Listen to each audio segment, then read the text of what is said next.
बिस्मिल्लाहिर्रहमानिर्रहीम। अस्सलाम वालेकुम वरहमतुल्लाहि वबरकातुहू। अल्लाह के फजल करम से आपकी खिदमत में जैसा वादा किया था, ये दूसरा वीडियो पेश कर रहे हैं। इस वीडियो में एहराम के बारे में आपको जानकारी दी जाएगी कि एहराम क्या है होता है, कब इसको बांधना ज़रूरी है, इसके अंदर क्या-क्या ज़रूरी मसाइल हैं, इसके बारे में आपको तफ़सील से बताया जाएगा, ताकि आपको जो हज पे जा रहे हैं, उम्रा पे जा रहे हैं, उनको एहराम की जो पाबंदियाँ है उसकी जानकारी हो सके, इसके मसाइल की जानकारी हो सके। पहले हम ये समझें कि एहराम क्या होता है। एहराम का शब्द का जो मतलब है वो होता है हराम का। एहराम में कई काम जो रोज की जिंदगी में हलाल होते हैं वो भी हराम हो जाते हैं। एहराम में दो चीजें जरूरी है, एक तो नियत, एक तलबिया। इनके साथ साथ एहराम का लिबास होना भी जरूरी है। हाजी के लिए तहबंद और चादर जो बिना सिला हुआ होता है वो बांधना, और हज्जन के लिए रोज के कपड़े, ये एहराम का लिबास है। एहराम जब कोई हाजी बांधता है तो उसको मुहरिम कहते हैं, और जो बहन एहराम बांधती है, हज्जन एहराम बांधती है, उसको मुहरिमा कहते हैं। आम जिंदगी में हम ये समझते हैं कि एहराम का मतलब ये दो कपड़े हैं, जबकि एहराम का मतलब होता है नियत, तलबिया, और ये उसकी ये ड्रेस जो आपने पहनी है। एहराम कब जरूरी है? जब भी कोई आदमी मक्का शरीफ जाने का इरादा करता है, कोई भी मोमिन जब मक्का शरीफ जाने का इरादा करता है, चाहे वो किसी भी मुल्क से जा रहा हो, तो उसे मीकात से पहले पहले एहराम में होना जरूरी होगा। चाहे वो किसी भी नियत से जा रहा हो, चाहे वो किसी मीटिंग में जा रहा हो, या वहाँ तिजारत के लिए जा रहा हो, किसी से मिलने के लिए जा रहा हो, पर उसे एहराम की हालत में मक्का शहर जाना जरूरी होगा, और वहाँ जाने के बाद वो उम्रा अदा करेगा। ये जरूरी है। मीकात का बारे में हम आगे बताएंगे, आगे की स्लाइड में, कि मीकात क्या है और कौन कौन सी जगह को मीकात कहते हैं। मीकात के जो अंदर का जगह है उसको हील कहते हैं, और हील वालों को मक्का शहर जाने के लिए एहराम की जरूरत नहीं होगी। यानी एक बार आप किसी दूसरे काम की गरज से यदि हील के अंदर पहुंच गए, मीकात को पार करके अंदर आ गए, अब वहां जाने के बाद आप यदि मक्का शहर जाना चाहेंगे तो वहां आपको एहराम नहीं बांधना पड़ेगा। मदीना शरीफ, क्योंकि एहराम ये मीकात से बाहर आता है, इसलिए वहां के सफर पर जब हम निकलेंगे तो एहराम की हालत में जरूरी होता है, चाहे वो पहले किसी भी मीकात से गुजर चुका हो। जैसे इंडिया से जो जाते हैं आदमी, हम लोग यहाँ से जाते हैं तो यलमलम हमारी मीकात है, हम वहां से गुजर कर मदीना पहुंच गए, तो अभी हमें एहराम की जरूरत नहीं है, क्योंकि हमारी नीयत मदीना जाने की है। लेकिन मदीना से जब हम मक्का शरीफ की तरफ निकलेंगे तो मदीना शरीफ से निकलते ही मीकात आ जाती है, वहां से पहले पहले एहराम की हालत में होना जरूरी होगा। और जब हम मक्का शरीफ पहुंचेंगे तो वहां हमें एहराम की हालत में पहुंचेंगे और वहां जाकर उम्रा अदा करेंगे। यदि कोई आदमी मक्का शरीफ के लिए निकला और मिकात से बिना एहराम से गुजर गया, यानी मिकात आई लेकिन वो एहराम की हालत में नहीं था, और वहां पहुंच गया, जद्दा हवाई अड्डे पे उतर गया, तो अब उसके लिए जरूरी है कि वो पास की किसी भी मिकात पर पहले जाए, वहां से एहराम बांधे, और वहां से आने के बाद मक्का शरीफ जाए। यानी आपको, क्योंकि मिकात से बाहर आ रहे हैं, तो आपको मिकात से पहले पहले एहराम बांधना जरूरी होगा। ये आप इस बात का ध्यान रखें। मीकात क्या क्या है? मीकात उस जगह को कहते हैं जहां से आगे मक्का मुअज्जमा जाने वालों को बगैर एहराम के गुजरना जायज नहीं, चाहे वो किसी भी गरज से जा रहा हो। जैसे कि मैंने बताया, चाहे वो तिजारत के लिए जा रहा हो, किसी से मिलने जा रहा हो, या किसी मीटिंग में जा रहा हो, किसी भी गरज से जाएगा वो, लेकिन उसका एहराम की हालत में वहां जाना जरूरी होगा। मीकात कुल 5 है। एक जुल्हुलैफा, जिसको अबियारे अली भी कहते हैं, एक जाते इर्क, एक जुहेफा, एक कर्नूल मनाजिल, एक यलमलम। इंडिया वाले क्योंकि पानी के जहाज से पहले जाते थे, तो रास्ते में यलमलम आता था यमन के वहां पे, तो ये इंडिया वालों की मिकात थी। अब हम इसको नक्शे में देखते हैं कि किस तरह से कौन-कौन सी। ये नक्शा दिया हुआ है, ये मक्का शरीफ है। मैं आपको बताऊं, यहाँ ये मक्का है और ये मदीना है और यहाँ जद्दा है। अब आपकी इसमें 5 मिकात बताई हुई है, तो पहली मिकात जो बताई है वो है जुल्हुलैफा या अबयार अली। ये मदीना के बिल्कुल पास में है। मदीना से जैसे ही निकलेंगे मक्का की तरफ तो रास्ते में एक मस्जिद है, उसको अबयार अली भी कहते हैं। ये मक्का से 400 किलोमीटर दूर है, नॉर्थ साइड में यानी उत्तर में। और मदीना की तरफ से जो भी आदमी आएगा उसके लिए ये मीकात होगी।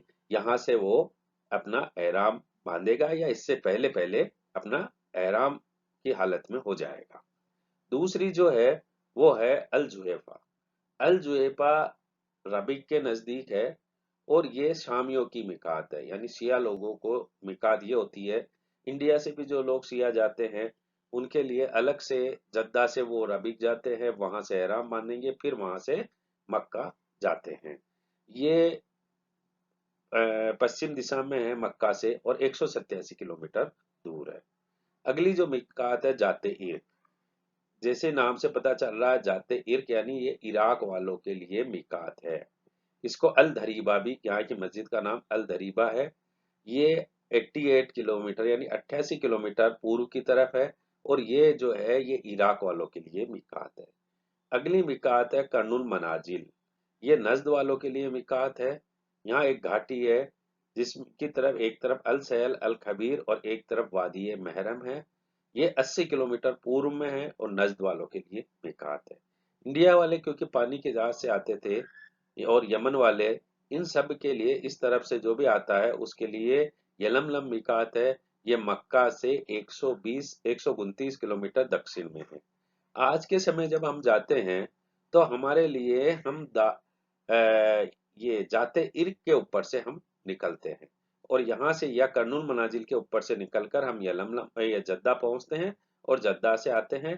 तो मीकात कोई भी उस जिधर से आप आ रहे हैं उधर से जो भी पहली पड़े आपको उसके पहले पहले आराम की हालत में होना जरूरी होता है। जद्दा जो है जद्दा मीकात के अंदर आता है।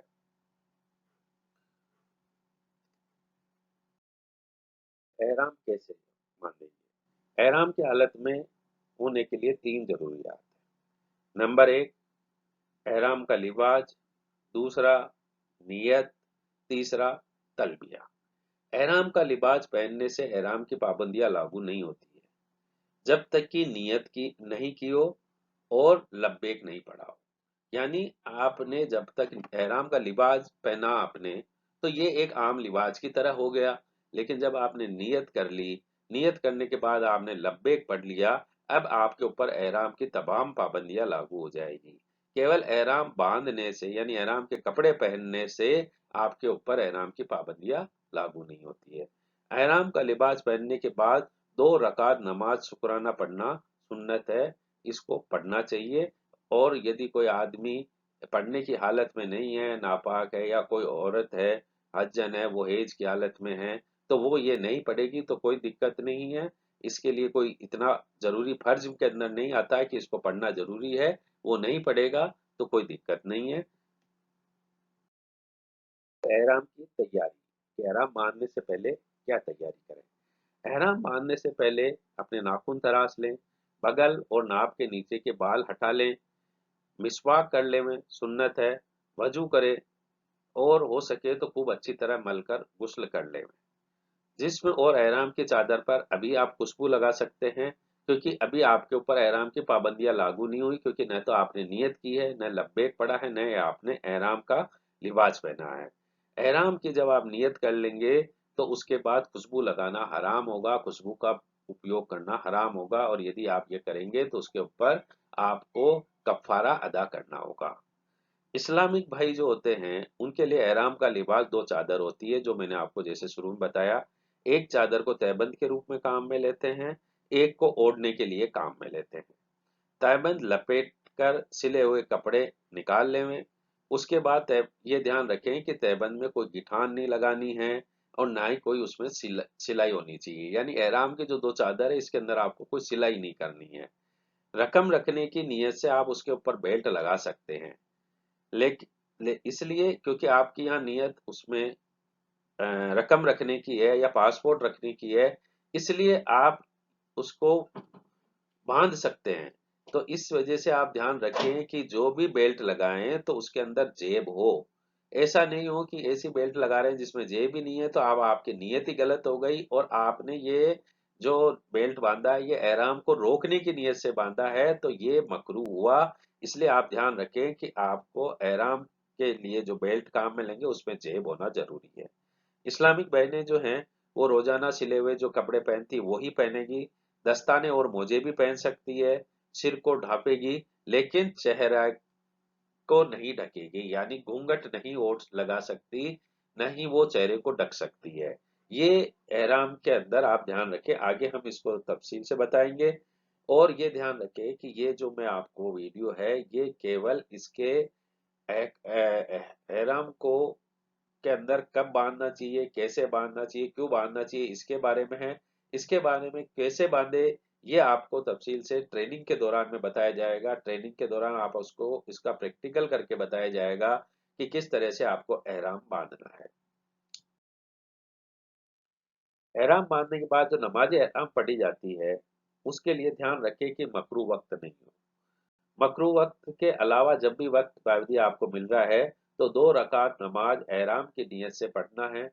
जब आप नमाज पढ़ना चालू करेंगे उस समय आप सिर ढकेंगे, चाहे आप टोपी से ढक ले चाहे एहराम की चादर से ढक ले।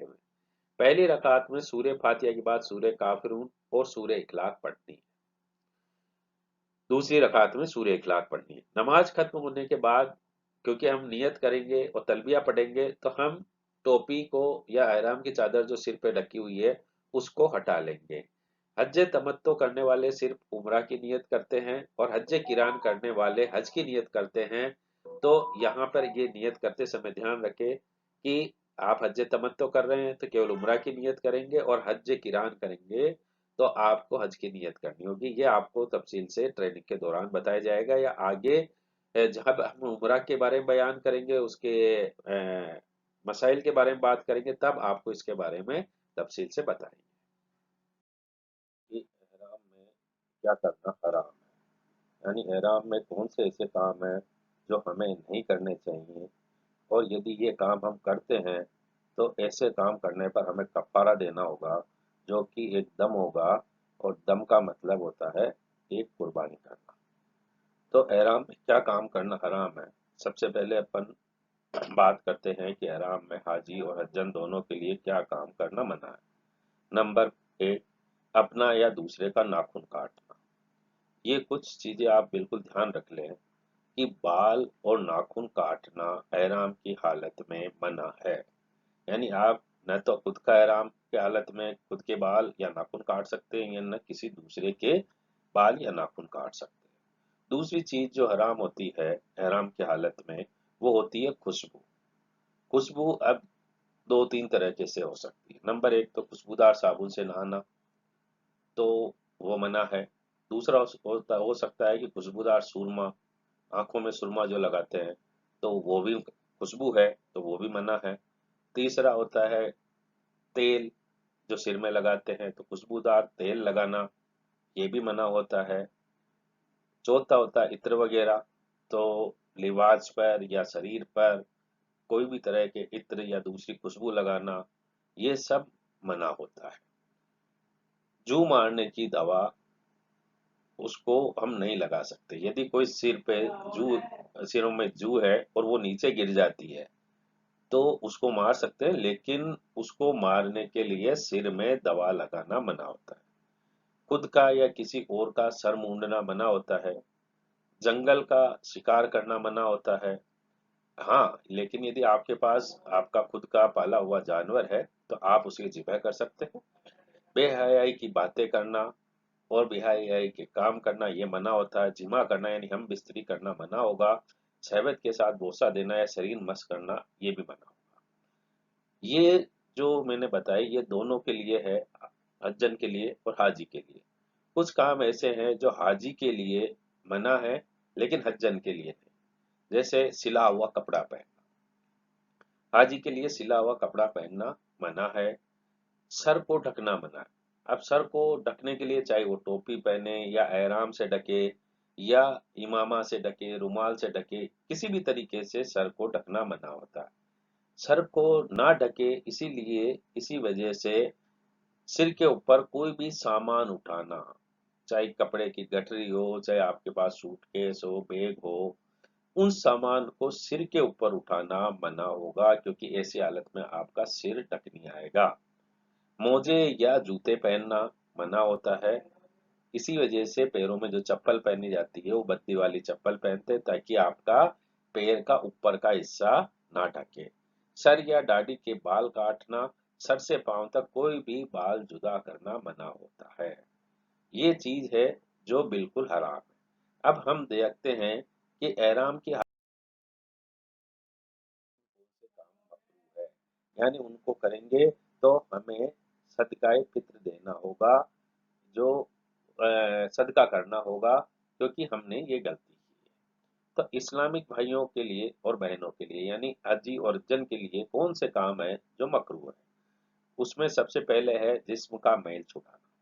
इसका मसला ये है कि आप किसी भी तरह के जब भी मैल छुड़ाने के लिए शरीर को रगड़ेंगे, तो हो सकता है कि आपके शरीर पर जो बाल है, हाथों पैर, शरीर के ऊपर, वो आपके गिर जाएं, और गिरना, क्योंकि बाल का टूटना इसके अंदर हराम है, तो ये यहाँ पर इसलिए मकरूह हुआ। बिना खुशबूदार साबुन से नहाना। बिना खुशबू, अब आप शुरू में मैंने बताया कि खुशबूदार साबुन से नहाना हराम है, लेकिन बिना खुशबूदार साबुन से भी यदि आप नहाते हैं, तो साबुन को जब शरीर पर रगड़ेंगे तो उस हालत में भी शरीर के बाल टूट सकते हैं। इसलिए बिना खुशबूदार साबुन से नहाने को भी मकरूह कहा है।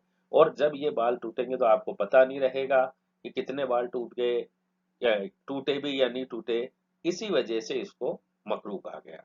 कंघी करना, इसका भी मतलब होगा वो ही है कि आपको कंघी करेंगे तो सिर के बाल टूट सकते हैं, जिसका आपको अंदेशा ही नहीं है। आपकी नीयत बाल तोड़ने की नहीं है, लेकिन आपने ऐसा काम किया जिसकी वजह से बाल टूट सकते हैं।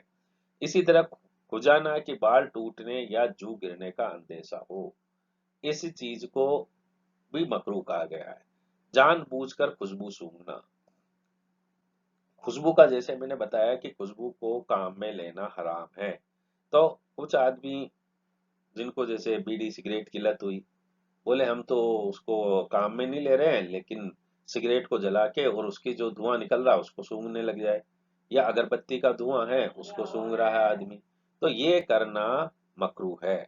खुशबूदार पत्ते या फल जैसे पुदीना, धनिया, ये सब सूंघना या खाना, सूंघना मना है। हाँ, खाने में इसका कोई गर्ज नहीं है। खुशबूदार सुरमा लगाना, जैसे मैंने खुशबू वाले मामले में बताया था कि सुरमा नहीं लगाना है। नाक वगैरह मुंह के किसी भी हिस्से को कपड़े से छिपाना या ढाकना, ये मना होता है।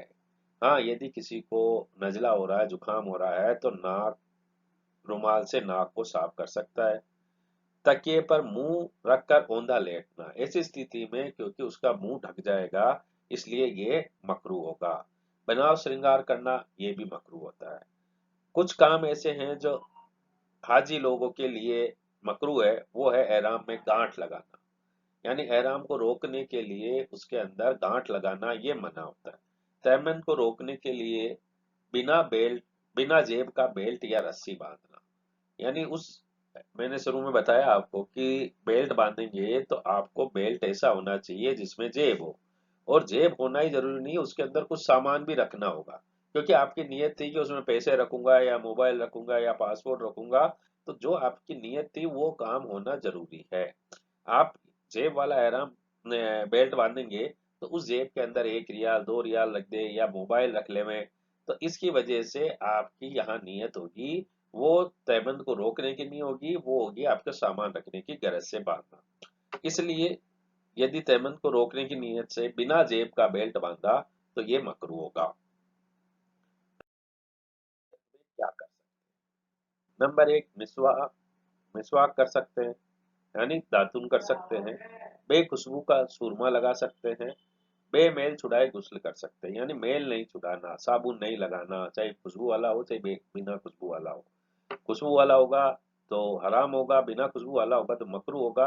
आपको यदि नहाने की जरूरत पड़ी, गुस्ल करने की जरूरत पड़ी, तो आप अपने शरीर पर केवल पानी डालें, उससे गुस्ल करें। कपड़े धो सकते हैं, छतरी लगा सकते हैं, क्योंकि छतरी आपके सर को टच नहीं कर रही है, आपको सर को ढाक नहीं रही है, इसलिए छतरी लगा सकते हैं। यदि नाखून टूट गया तो उसको काट नहीं सकते, जैसा मैंने आपको बताया, उसको उखाड़ सकते हैं। मक्खी मच्छर सांप जैसे जानवर को मार सकते हैं। सर या मुंह के अलावा किसी और जगह जख्म हो गया तो उस पर पट्टी बांध सकते हैं। सर या गाल के नीचे तकिया रख सकते हैं, लेकिन औंधे मुंह नहीं लेट सकते, क्योंकि औंधे मुंह लेटने से मुंह ढक जाएगा, जो कि मना है। खुशबूदार चीजें, इलायची, लौंग, हींग, ये डला हुआ खाना खा सकते हैं, लेकिन ये चीजें यदि पकाई नहीं गई और कच्ची चीजें हैं तो इनको नहीं खा सकते। यानी आप इलायची या लौंग को मुंह में नहीं रख के चबा सकते। यदि वो किसी खाने में डली हुई है तो आप उसको बेशक यूज कर सकते हैं, उसको काम में ले सकते हैं। पालतू जानवर को ज़िबा कर सकते हैं, उसका गोश्त काट सकते हैं, बेच सकते हैं और खरीद सकते हैं। ये काम वो है जो एहराम की हालत में आप कर सकते हैं। का लिबास पहनने के बाद कुछ चीजें जो एहतियात है वो हमें, जो हाजी लोगों को रखनी है, वो इस तरीके से है कि आप जब ऊपर की चादर को ओढ़ रहे हैं तो उसको एहतियात के एहतियात रखें उसको ओढ़ने में, कि आप उसको इस तरह से घुमा के ओढ़ के लहरा के ओढ़ रहे हैं कि दूसरा जो मुहरिम है यानी हाजी है, जिसने एहराम की हालत में है, उसके मुंह के ऊपर ना गिरे। यदि उसके चेहरे पे ये जाती है तो उसके लिए ये मकरूह होगा। इसलिए आप ये ध्यान रखें कि जब चादर दुरुस्त कर रहे हैं, ऊपर की चादर दुरुस्त कर रहे हैं, तो ये एहतियात रखना है। अक्सर क्या होता है कि नीचे जो तहमत हम बांधते हैं एहराम को कसने की नीयत से, हम उसको ऊपर से मोड़ते हैं, तो हम उसको टाइट करने के लिए हम उसको ऊपर से मोड़ते जाते हैं। तो ऐसी स्थिति में आप ध्यान रखें कि उसको ऊपर से मोड़ते मोड़ते, मोड़ने में ये ध्यान रखें कि आप उसको इतना मोड़ रहे हैं कि आपकी नाफ नजर आने लग गई और वो एहराम की जो नीचे की तहमत है वो नाप से नीचे आ गई, या आपने उसको इतना मोड़ा कि वो घुटनों तक पहुंच गई या घुटनों से ऊपर आ गई। ऐसी स्थिति नहीं हो, क्योंकि आदमी का जो सत्र होता है, चित्र जो होता है वो होता है नाप से लेकर घुटनों तक। तो ये जो हिस्सा है ये नहीं खुलना चाहिए। तो कई बार क्या होता है, एहराम ढीला हो गया तो नाप से नीचे खिसक जाता है, ये भी हराम है। तो आदमी का सित्र जो कि नाप से लेकर घुटनों तक है, इसको खोलना या किसी के खुले सित्र को देखना हराम होता है। और ये मसला जो है, सित्र वाला मसला, ये एहराम की हालत में ही नहीं, आम जिंदगी में भी इस चीज का ध्यान रखना चाहिए कि आपका सित्र ना खुले। जुर्म और कफारे की बात करते हैं कि आपसे कोई गलती हो गई तो उस स्थिति में क्या कफारा अदा करना होगा। कफा कफारा तीन तरीके से होता है। नंबर एक होता है दम वाजिब होना। दम की जब जब हम बात करेंगे तो उसका मतलब होगा 1 साल का बकरा, दुम्बा या भेड़ को ज़िबह करना, या ऊंट और गाय दोनों में से किसी के भी सातवें हिस्से को ज़िबह करना या उसका सदका करना। दूसरी चीज होती है बुदना वाजिब होना। बुदना का मतलब होता है पूरा ऊंट या गाय को ज़िबह करना, ये चीज बुदना कहलाएगी। सदका वाजिब होना, जहां भी ये काम शब्द या काम में आए तो इसका मतलब होता है एक सदकाए फित्र की मिकदार, वो भी जकात के मुस्तहक को देनी होगी। हर किसी को नहीं दे सकते, उसी को देनी है जो जकात लेने का मुस्तहक है। दम या बुदना की रकम को जकात के मुस्तहक को देना जायज नहीं है। यानी आपके ऊपर दम वाजिब हुआ या बुदना वाजिब हुआ, आप सोचो कि इसकी रकम को मैं जकात के रूप में किसी गरीब को दे दूं, ये नहीं कर सकते। आपको दम का मतलब आपको एक बकरा, दुम्बा या भेड़ को ज़िबह करना ही होगा, और बुदना का मतलब एक ऊंट या गाय को ज़िबह करना होगा। दम या बुदना का जो गोश्त होता है वो सदका होता है, इसलिए वह खुद नहीं खा सकते। आप ये ध्यान रखें कि ये आप खुद ना खाएं, इसको ध्यान रखें। और वहां पर कई जगह जब भी आप ये भी ध्यान रखें, एहतियात रखें कि कोई आदमी गोश्त बांट रहा है तो उससे पूछ लेवे कि ये दम का गोश्त तो नहीं है, क्योंकि दम का गोश्त सदका है, उसको आपको नहीं खाना है। अमल ऐसे हैं जिनको करने पर हमें कफ़ारा देना होगा और वो किस तरीके से देना होगा, इसके बारे में हम जानकारी लेते हैं। सबसे पहली चीज़ है खुशबू के इस्तेमाल करने पर। मैंने आपको जैसे बताया कि खुशबू चाहे किसी भी रूप में हो, चाहे इत्र के रूप में हो या खाने के चीज़ के रूप में हो, चाहे वो कपड़ों पर खुशबू इत्र वगैरह के रूप में हो, सुरमे के रूप में हो, तेल के रूप में हो, ऐसी हालत में उसको उसका हमें कफ़ारा देना होगा। पहली चीज़ देखते हैं कि ihram की हालत में शरीर के किसी भी अंग पर हम खुशबू लगा देते हैं, तो हमें दम देना होगा। यदि किसी छोटे हिस्से पर जैसे नाक हुआ, उंगली हुआ, कान पर खुशबू लगाई तो सदका देना होगा। ऐसी हालत में दम नहीं देना होगा, सदका देना होगा। एहराम की हालत में जब बड़े अंग पर जैसे पूरे हाथ पर, पेट पर या पीठ पर या सिर पर हम खुशबू लगा लेते हैं तो ऐसी हालत में हमें दम देना होगा। एहराम की हालत में कपड़ों पर खुशबू लगाना पर दम वाजिब होगा। लेकिन एहराम की हालत में आने से पहले खुशबू का इस्तेमाल किया तो आपका दम नहीं लगेगा। जैसे आपने एहराम के कपड़े पहन लिए, उस समय आप खुशबू लगाते हैं और क्योंकि अभी आपने न तो नियत की, न आपने तलबिया पढ़ा, न 2 रकात नमाज पढ़ी, तो ऐसी हालत में अभी आप एहराम की पाबंदियां लागू नहीं हुई, तो आप जब खुशबू लगा लेंगे तो आपके ऊपर दम वाजिब नहीं होगा। इसी तरीके से जब आप एहराम की चादर जो बांधनी है वो आपके पास रखी हुई है, आप ऐसी हालत में उसके ऊपर इत्र लगा लेते हैं, तो उसको उस इत्र लगी हुई चादर को बाद में एहराम के लिबास के रूप में पहनने पर आपको दम नहीं लगेगा, कोई कफ़ारा नहीं लगेगा।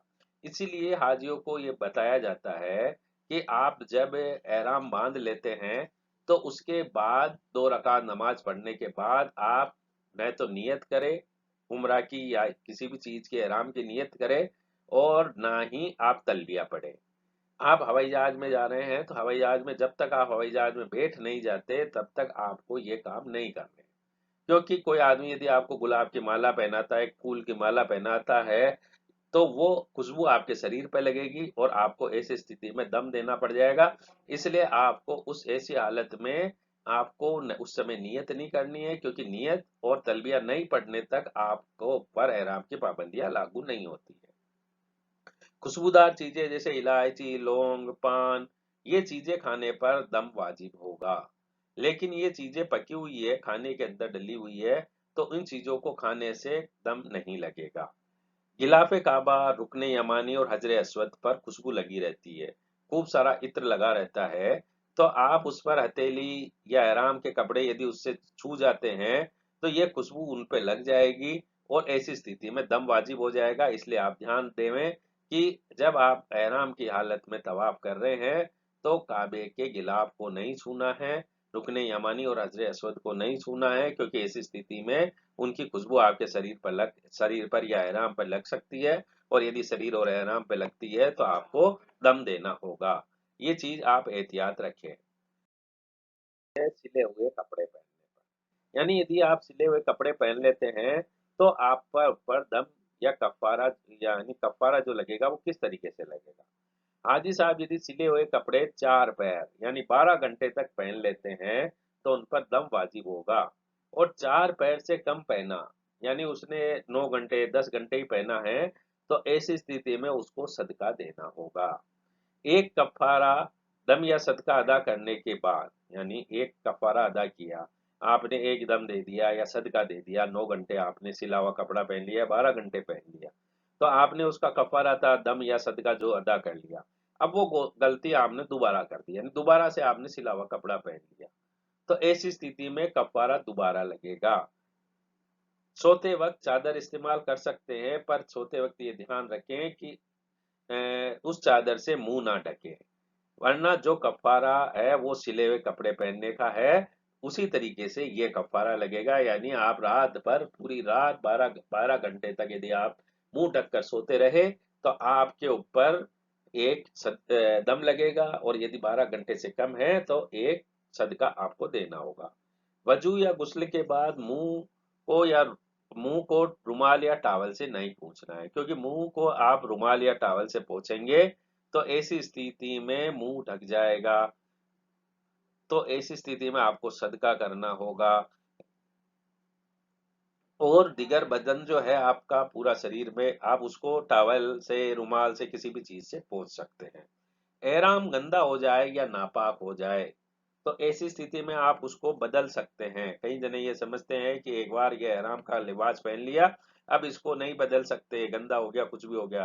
तो नहीं, आप आपका एहराम का जो कपड़ा है, लिबास जब वो गंदा हो गया, तो आप उसको बाथरूम में जाएं और उसको बदल सकते हैं, दूसरे एहराम से उसको बदल सकते हैं, एहराम के लिबास से बदल सकते हैं। जानते हैं कि बाल कटने या टूटने पर या नाखून काटने पर इसके ऊपर क्या कफ़ारा होगा? एहराम की हालत में बाल काटने या तोड़ने की मनाही है। यदि 1/4 से ज़्यादा सिर या दाढ़ी के बाल यदि आप मूंड लेते हैं, तो आप पर दम वाजिब होगा। एहराम की हालत में एक हाजी दूसरे हाजी के बाल नहीं काट सकता।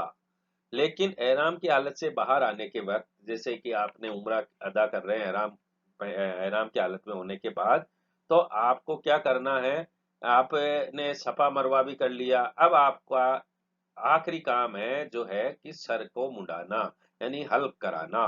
तो ऐसी स्थिति में जब आप बाहर आने की हालत में हो गए, तो एक हाजी दूसरे का सिर मूंड सकता है। ऐसे करने में कोई दम नहीं लगेगा। आप कई जगह देखेंगे, आपके अज्जन आपके साथ है, अज्जन के भी बाल काटने हैं, तो एक पोरे के बराबर। तो आपने जब सफा मरवा कर लिया, उसके बाद हाजी साहब अज्जन के एक पोरे के बराबर बाल काट सकते हैं। या दूसरा हाजी है, आप उस दूसरे हाजी से आप अपने खुद के मशीन के द्वारा या रेजर से आप हल करवा सकते हैं। एहराम की हालत में तवाफ़ो सही के बाद सिर नहीं मुड़वाया और दूसरे उम्रे की नियत कर ली, यानी आपने पूरा एहराम की हालत से बाहर आने की स्थिति हो गई कि आपने सही भी कर ली। अब आपको उम्र इस एहराम की हालत से बाहर आना है, हल करवा कर आपने हल्क नहीं करवाया और आप दूसरे उम्रे की नियत कर ली, तो अब आपके ऊपर दम वाजिब होगा, अब आपको दम देना होगा। वजू या गुस्ल के समय ध्यान रखें कि बाल ना टूटे, यदि बाल गिर जाते हैं तो सदका करना होगा। एक हाथ या पांव की पांचों उंगलियों के नाखून या 20 ही उंगलियों के एक साथ, यानी एक ही जलसे में काटे। एक साथ आपने 20 ही काट लिए, ये एक हाथ के पांचों नाखून आपने काट लिए तो दम वाजिब होगा। लेकिन पूरे में से कुछ भी थोड़ा सा भी कम हुआ, यानी एक हाथ के 4 नाखून काटे या पैर के 4 नाखून काटे या सभी 20 की जगह हर एक के 4 4 काटे, यानी 16 उंगलियों के नाखून काट लिए, तो अब आपको हर उंगली के बदले में एक सदका करना होगा, यहाँ पर दम वाजिब नहीं होगा। ये चीज आप कुछ मसले हैं जो आप एहराम की हालत में औरतों के कुछ खास मसाइल क्या क्या है। हज्जन जो होगी वो एहराम की हालत में रोजमर्रा के कपड़े पहनेगी, चाहे वो रंगीन हो या सादा हो, चाहे रेशमी हो या सूती हो। किसी भी तरह का कपड़ा जो वो रोज पहनती है वही कपड़ा उसका एहराम का लिबास होगा। दुपट्टा इतना बारीक नहीं होना चाहिए कि बालों की स्याही नजर आए, यानी दुपट्टा थोड़ा मोटा पहनना है कि आपके बालों का रंग वहां से नजर ना आए। हालते एहराम के अंदर सर को ढकना वाजिब है, यानी आपको सर ढकना है, लेकिन आप चेहरे को नहीं ढक सकते। अब जो खास मसला है वो है औरतों के हेज के बारे में। आप एहराम मक्का शरीफ जानना चाहते हैं और वहां जाने से पहले ही आप हेज की हालत में हैं, तो ऐसी स्थिति में आप आपके लिबास में रहेंगे, एहराम के लिबास में हो जाएंगे और आप एहराम की नियत करेंगे और तलबिया पढ़ेंगे। लेकिन एहराम की जो नमाज है, 2 रकात नमाज, वो अदा नहीं करेंगे। अब आप यहाँ पर आपके ऊपर एहराम की तमाम पाबंदियां लागू हो जाएगी। दूसरी स्थिति ये हो सकती है कि आपने एहराम बांध लिया, एहराम बांधने के बाद आपको हेज आ गया, तो आपका एहराम फासिद नहीं होगा, आप एहराम की हालत में ही रहेंगी। अब आपने जिस काम के लिए एहराम बांधा है, वो काम वहां पर जब आप पाक हो जाएंगी, तो पाक होने के बाद गुस्ल करके आप वो काम वापस जाकर अदा करेंगी और जिस तरीके से एहराम की हालत से बाहर आते हैं, आप एहराम की हालत से बाहर आ जाएंगे। हज के एहराम में भी यही मसाइल होंगे कि हज का आपको एहराम बांधना है या हज के दिन अगर आपको हेज आ रहा है, तो आप क्या करेंगे, हज वही आप आपके एहराम का लिबास पहनेंगी, हज की नियत करेंगी और तलबिया पढ़ेंगी, लेकिन 2 रकात नमाज नहीं पढ़ेंगे और हज के तमाम अरकान को अदा करेंगे, सिवाय जो आपका तवाफुल जियारा होता है, उसको अदा करने के अलावा बाकी सारे काम आप हेज की हालत में अदा करेंगे। ये चीज आप ध्यान रखें। अब हम जानते हैं कि आप तो एहराम की हालत में हो गए, अब एहराम की हालत से बाहर कब आएंगे? एहराम की हालत से बाहर आने के लिए जरूरी है कि आपने उम्र के तमाम अरकान अदा कर लिए। तमाम अरकान जो है वो सही करने तक के हैं, उसके बाद हल्क कराना, ये सब आपने कर लिया, तो आप एहराम की हालत से बाहर आ जाएंगे। यदि आपने हज की नीयत से एहराम की नीयत हज की नीयत से की है, एहराम के लिए हज की नीयत की है, तो हज के अरकान अदा करने के बाद आप एहराम की हालत से बाहर आ जाएंगे। ये आपको इस वीडियो के अंदर हज एहराम के बारे में जो के बारे में यहाँ आपको जानकारी दी गई है, जो खास खास मसाइल है वो आपको बताए गए हैं। अब आगे अगले वीडियो में हम उम्रा के अंदर, जिसके अंदर उम्रा के लिए अंदर क्या क्या होगा, तवाफ होगा, उसके बाद सही होगी और हल कराना है, तो इन सब के अंदर क्या क्या मसाइल होते हैं और उनमें किन किन चीज़ों का ध्यान रखना है, इसके बारे में हम आपको अगले वीडियो में बताएंगे इंशाअल्लाह। आप आगे भी देखते रहें और जब भी आपको हज या उम्रा के दौरान इन ऐसे मसाइल जानने की ज़रूरत हो, तो इन वीडियो से आप वापस से जानकारी हासिल कर सकेंगे। अल्लाह हाफिज, दुआओं में याद रखें।